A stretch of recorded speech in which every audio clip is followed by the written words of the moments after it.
For our first guest on SwimSwam's very first college swimming podcast, we have Olympic silver medalist, World Championship silver medalist, NCAA silver medalist, and Big Ten champion. Please welcome Anna Peplowski to the podcast. Anna, how Hey you doing? guys, thanks for having me on here. We're so happy to have you, Anna. Thank you for being our first guest. And so I've only met you a couple of times in person, but I remember you being a recruit at Ohio State when I was there. So I'm just curious how it feels being, in high school. I think you were a junior in high school at the time. How it feels from being on your college swimming recruiting process to all of a sudden being an Olympian, like being committed to IU. Like I just want to know your process and like how all that is feeling. Yeah, when I was going through my recruiting process, I honestly feel like I had no idea what was going on.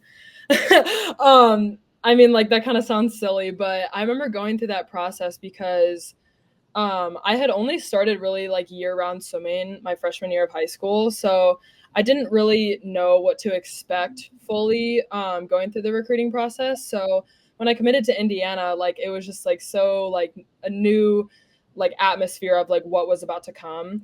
And I just remember being like so excited and like just like happy because I got to see like all the things that my sister got to do because she was 3 years ahead of me, so I got to just see how she was able to experience college and how like she was able to improve. So it really shed a little bit of light for me going into college just because I didn't really know what to expect, but I saw her, like improvement and like all the friends she had and like how well she was doing in school. So it really like inspired me to be excited for college, and even though I had like no idea what was like about to come and stuff. So it was just like pretty exciting, like entering a whole new world, I would say.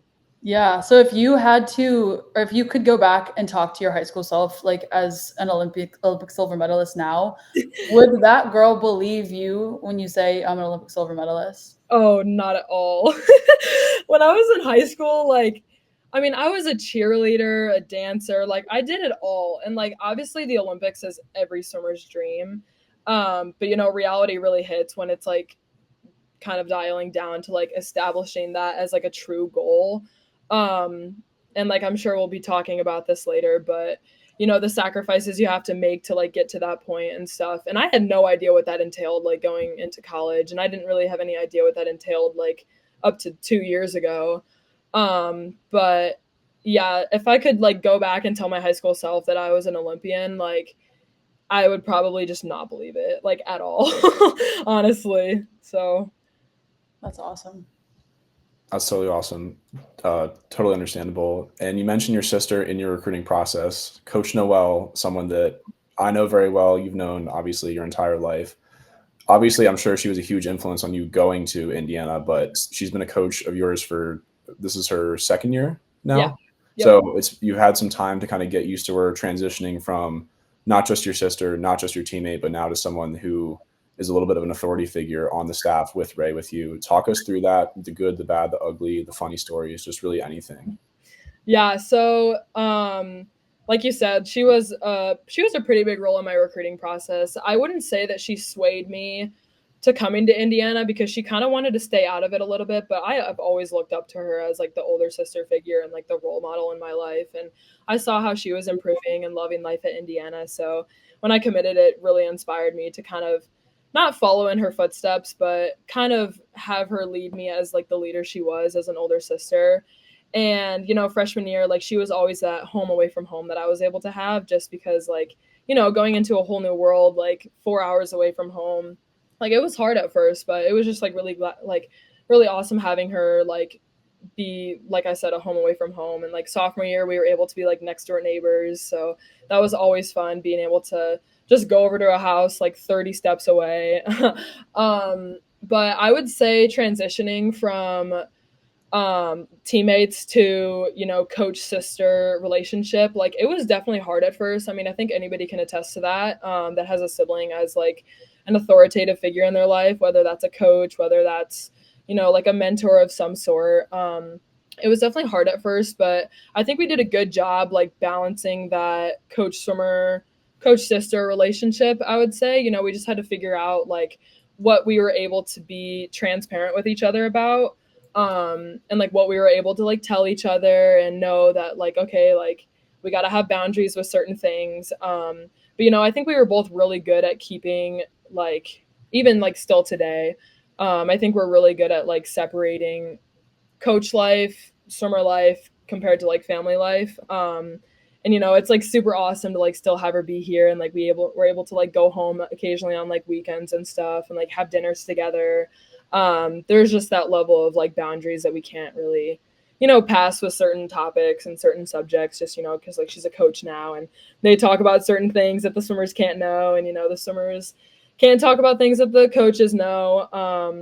And like she was on the team once, and so she definitely knows what it's like to be a college athlete and be a student at the same time, and she knows the hardships of it. So it's really good for her to like be able to see that through my perspective sometimes, when I think, oh, like she doesn't understand that I'm dying on this red set right now, but then I'm like, okay, she experienced that for 5 years, like she understands. So yeah, I think that's like mainly most of the good things. I would say like the bad things is like probably like if I'm having a hard time on a set and she tells me to do something, I don't want to listen to her.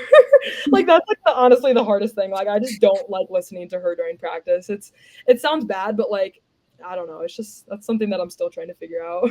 So I'm curious, from my experience at Ohio State, we were always told coming in as freshmen that you're either a 6-monther or an 18-monther, which basically means like you're either going to just do really, really well right off the bat, or it's going to take a couple of years. And it was kind of like, depending on the person, depending on their background in high school, it seemed like, like randomly some people would just go really, really fast, super early on.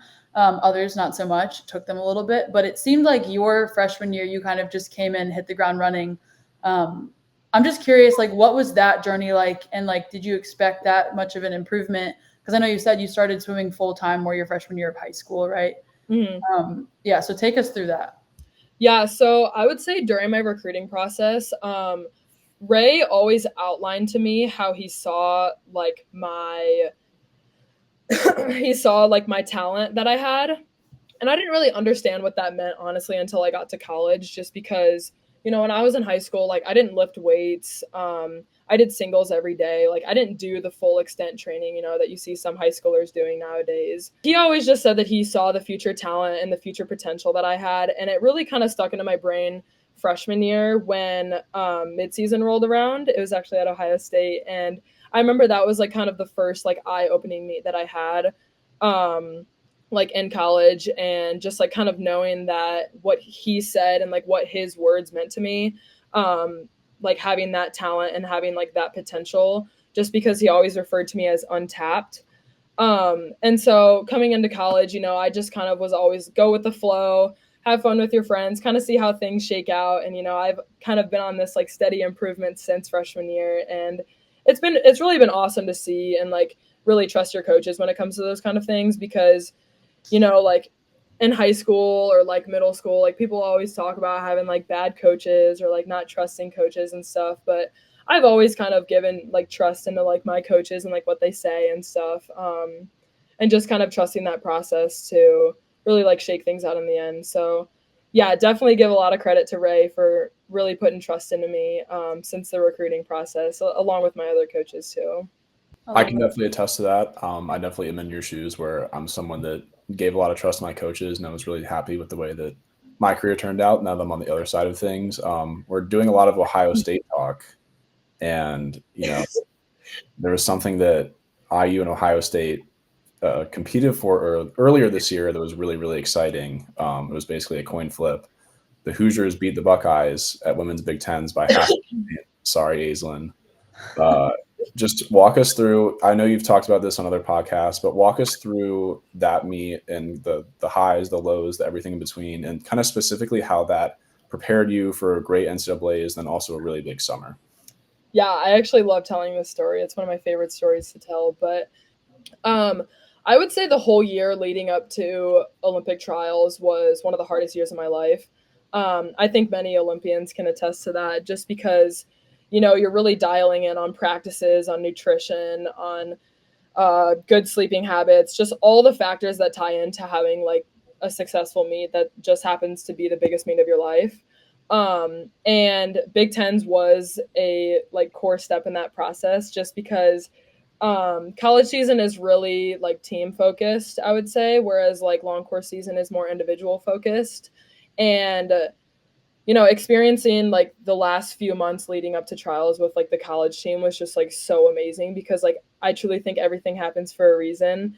And so going into Big Tens, our goal was to win. We haven't won Big Tens in the last 4 years to Ohio State. Sorry, Aislinn. But it was definitely our goal to win this year, and we were going in as the underdogs. So, we knew that like we had to kind of dig up from underneath. And as we always say, a bison heading headfirst into the storm. It's the only animal that goes headfirst into the storm. So we were really channeling that inner bison in all of us, and every session was definitely one that had its ups and its downs. The second night I was on the medley relay, and we were up at that point. We were up by quite a few points, and I ended up DQing the medley relay. It was my first time swimming the 100 fly on the relay all season. And I usually lead off relays, so like I don't really practice relay starts as much as I should. So what do? I jump. I DQ'd. I was like, oh my gosh, I sold the meet. It was hard. Like I was in the locker room crying, and I was like, I hope no one sees me.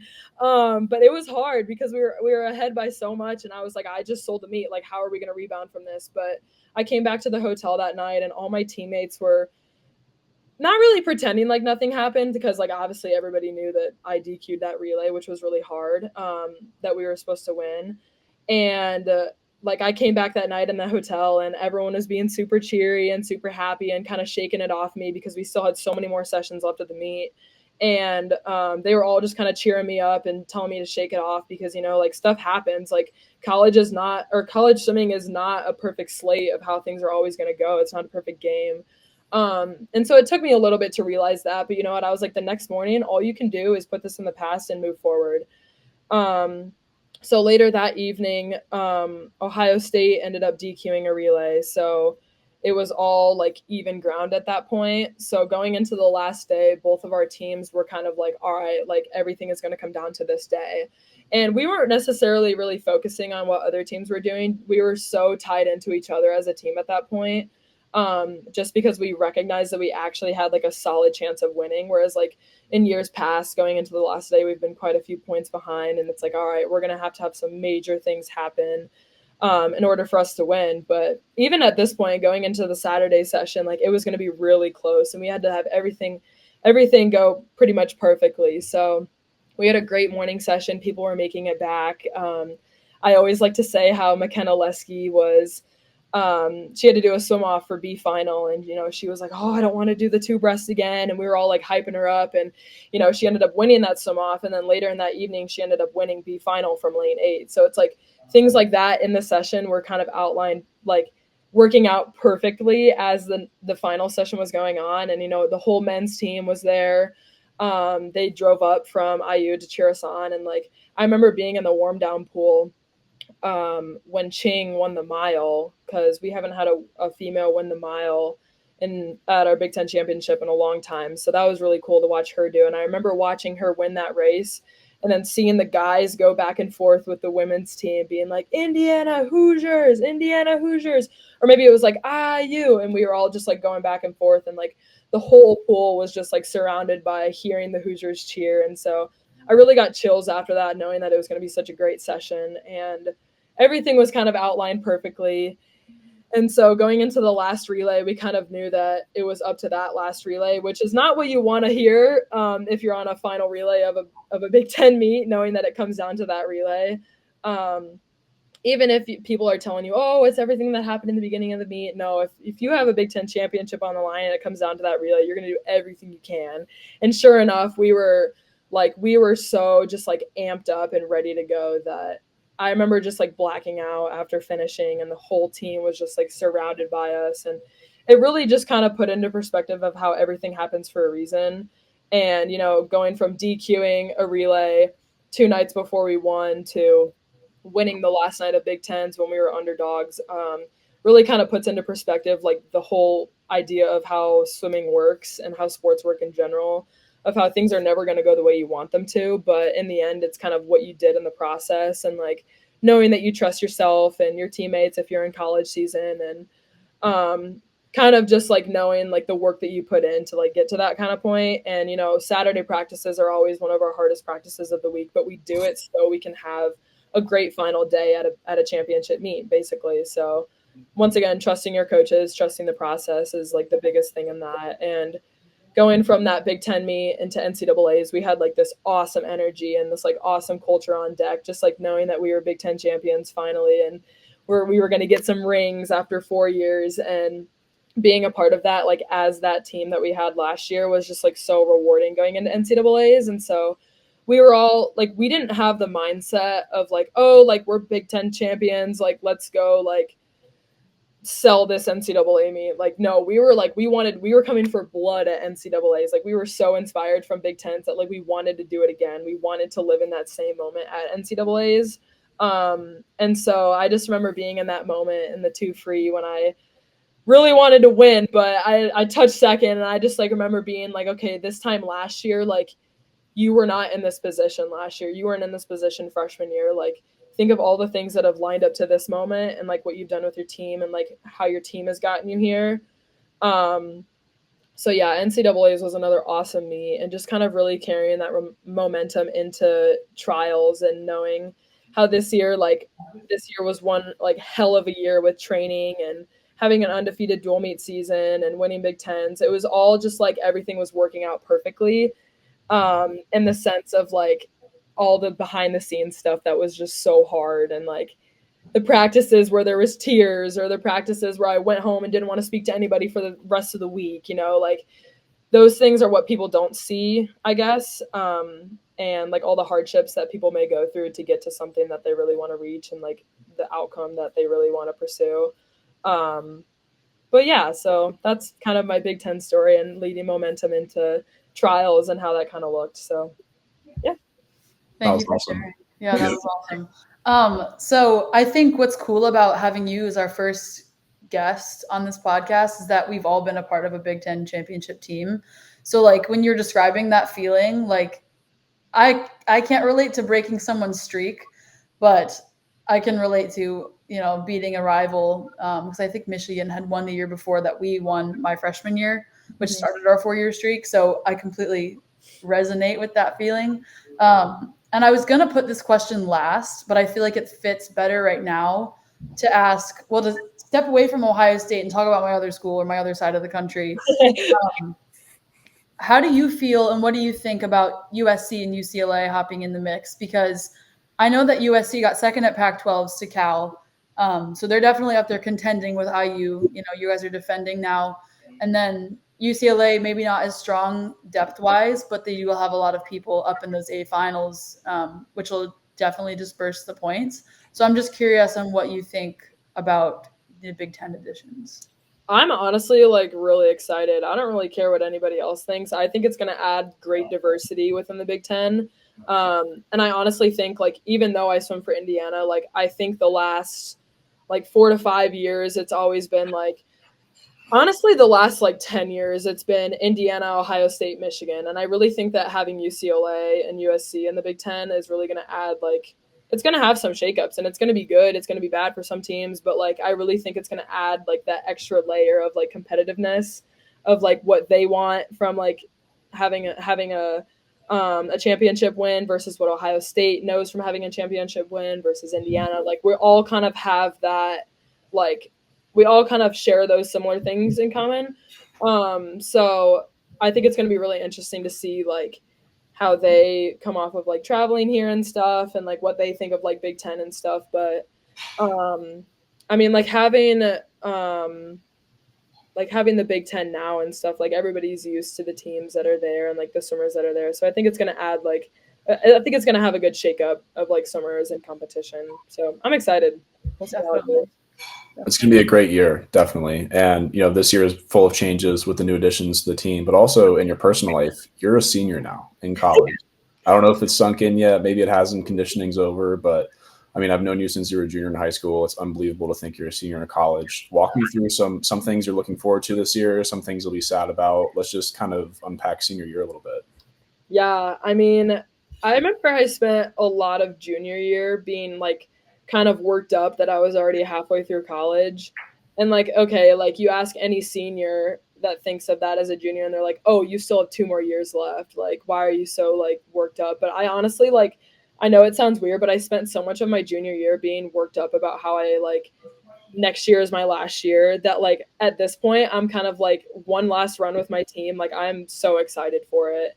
And it's going to be really sad to see a lot of my like friends and classmates be done with swimming in the spring just because like we've been by each other's side since literally the beginning, every practice, every hardship that we've gone through as a team, and also every good thing that we've gone through as a team. Like it's going to be really sad to see them go just because I'll probably keep swimming after that. But as far as college season goes, you know, I'm going to be kind of sad to leave like the whole dual meet culture just because like I kind of thrive with dual meets and you know, college season meets just because like I always love having fun with my friends on deck and being stupid with them after a race, and you know, like I just kind of live for those moments. So I think that's going to be really hard, but I'm really looking forward to having one last run at Big Tens with my team and hopefully bringing home another Big Ten championship win and trying to go for our highest title or our highest place at NCAA's this year with my team and with my class of girls. And we have such a strong, like, my senior class, I would say, is such like a strong knit group of girls that like we've gone through so much together.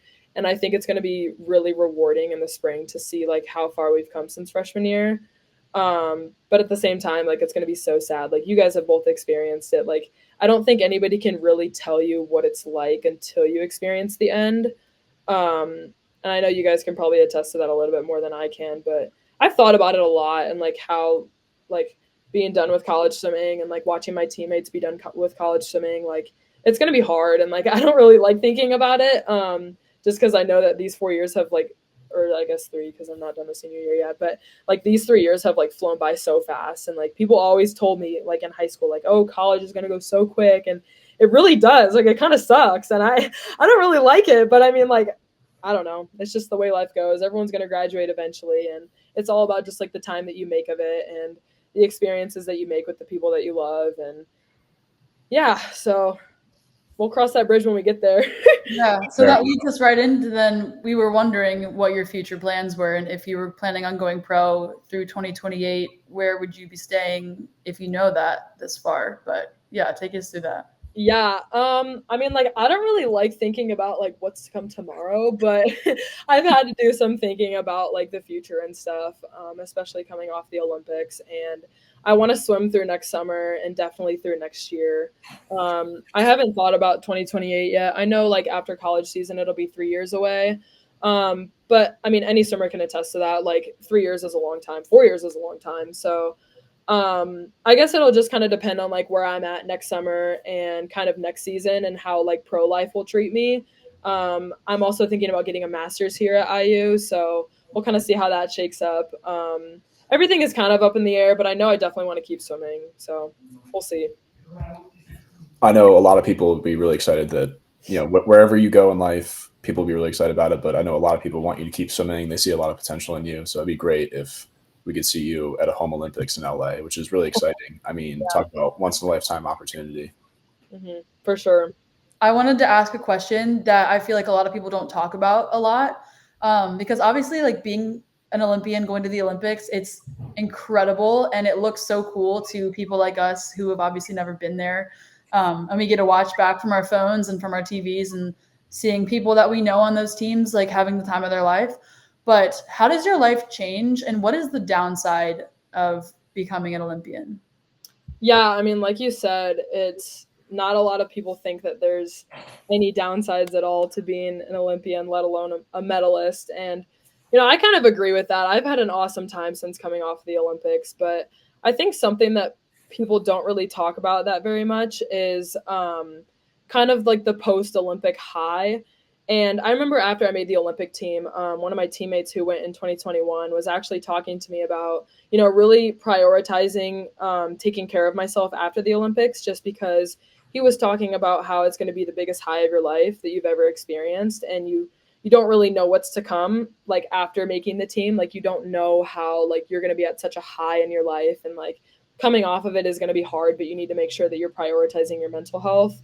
And that really stuck with me, and it was always kind of in the back of my head, like especially during the games. And When I roomed with Alex Shackle, we talked every night about like how just like so cool and like the opportunity it was to be there and like how hard we worked for, like what we earned, like having a spot on the team. And we talked every single night about how like rewarding it felt to like finally have all of our hard work pay off and like how special it was for us to be there. And I know I kind of like talked a little bit more than she did just because like she's in high school and like once she experiences college and stuff, like you kind of start thinking a little bit more about like the things that are really special to you. And knowing that like before the Olympics, I was kind of going to be on the tail end of my career, just kind of taking everything as like special and like the opportunities and like things that you're able to accomplish and stuff. So I remember like being in the village and stuff and just like recognizing how cool it was to see all the people from different countries and all the different sports and the body types and the food and just like really soaking it all in because I remember like I remember my teammate telling me like before the Olympics, like take it all in because like something like this may never happen again. And like you're gonna come home and you might feel like things really just hit you. And so my whole time in the village, I really spent everything just kind of soaking everything in and taking it taking it how it was. Um, and then I would say like coming off of the Olympics and like coming back here, it was kind of like a reality hit getting back into training as it always is. But that's how it's been the last 3 years, whether I've had the Olympics before or not. Like it's always hard getting back into shape after taking a 2 to 3 week break and it's hard for everyone, but it's great like in conditioning because everyone's going through it together. Like everyone took time off, so kind of struggling through that together is awesome. But like knowing in the back of my head, like everything that I accomplished this past summer was kind of almost helped me through it more than it did kind of damage my mindset. And there's quite a few Olympians on the IU swim team, especially from different countries too. And so we've all been kind of going through it together. And there was a lot of them that got their tattoos during conditioning, and we were all just kind of experiencing like coming back down to reality together. So it's great to just have like the support system and the coaches to rely on, just because the coaches have Olympics experience too, and being on coaching staffs and stuff. So just like being around such a culture that like really I would say prioritizes your mental health, but also like your physical well-being, like tying those two in together and like knowing that like yeah, shit's gonna be hard, like stuff's gonna be hard, but like really just going through it together and reflecting on like what you've accomplished and how much more you're able to accomplish is something that I've always been told since then. So yeah, I think that people don't really talk about it that much, and the post-Olympic high and kind of taking it as it is, and how that experience is kind of different for everyone. um, but yeah, that's kind of how my experience has been so far, and I've been loving doing like all the little interviews. And we've had a few media students in like the media school here do a few interviews with the Olympians and stuff, and I've been kind of taking it all in just because like you never know when this could be the only opportunity in your life, and just to kind of have those moments. So I've been taking it all in. That's good. You should be. You totally earned it, and it's amazing that you're really enjoying it. And you mentioned Alex Shackle, and I think that she's going to be a interesting. I think she's going to play a role in our next question. We're doing a little fun segment. I want you to name 4 Olympians that you would want to interview or do a podcast with, because this is our first time doing a podcast. We really have no idea what we're doing. This could be a total you know what show, but we just want your input on who you would want to talk to. Definitely Alex Shackle. I think like we just have so many memories together and so many stupid stories about the Olympic Village and even Worlds last summer in Singapore. Like we didn't even speak to each other at training camp just because we didn't know each other. And then like one day we just clicked. Like everything was just immediately so funny all of a sudden. And so having stories like that, I think like having her on a podcast would be crazy. I don't even want to like know what we would talk about, but definitely her. 3 other ones, definitely Missy Franklin. I would love to be on a podcast with her just to pick her brain about, college swimming and, setting NCAA records and kind of transitioning that into long course and how she was able to do such a good job with both. Um, just because like she is one of my role models, and just kind of seeing how that shakes up with her and how that like kind of reflected on her life and stuff. And I know she has a podcast, Unfiltered Waters. I always love watching her podcast, but she's always been a role model to me. So I think being on a podcast with her would be super cool. I would probably have to say for my next two, Elizabeth Beisel. I love what she's doing right now with sports. I just like am so intrigued of how like she just is so good at what she does, but she was also so good at being a swimmer. Like I would just love to just like ask her how she was able to transition into like what she does now. That's just so interesting to me, just because I think a lot of people, I don't know if she's like talked about this before, but I think like a lot of people are not really concerned with like what they're going to do like after sport, but I think it would be good to like know like how people are able to transition after they're so good at like what they do, like within a sport. So I think it would just be like so interesting to like pick her brain on that. And then probably Olivia Smoliga. I loved her at Worlds. She was like such a role model, and I would just love to be on a podcast with her just to talk. I think we had a few things in common, and she was kind of like the leader figure for me last year, and because I was really shy with everyone, I didn't know anyone. But she kind of like took me in. It was always kind of like that mentor for me. So I think it'd be really cool to have her on one. Those are great picks, and honestly, those might be some white whales for us. Where I mean, I would love to have every single person. Well, Alex isn't in college yet, but the last three that you listed, I mean, they would be awesome podcast guests. We'd love to talk about them. Olympic legends, college legends. Mhm. So those are some good picks. Sure. Well, Anna, thank you so much for being our first guest. We're so Thank excited to you. have you. You did awesome. Well, we wish you all the best in your career this year and everything after that. So thank you. Thank you guys. Thank This you was so so much, Anna. Seriously.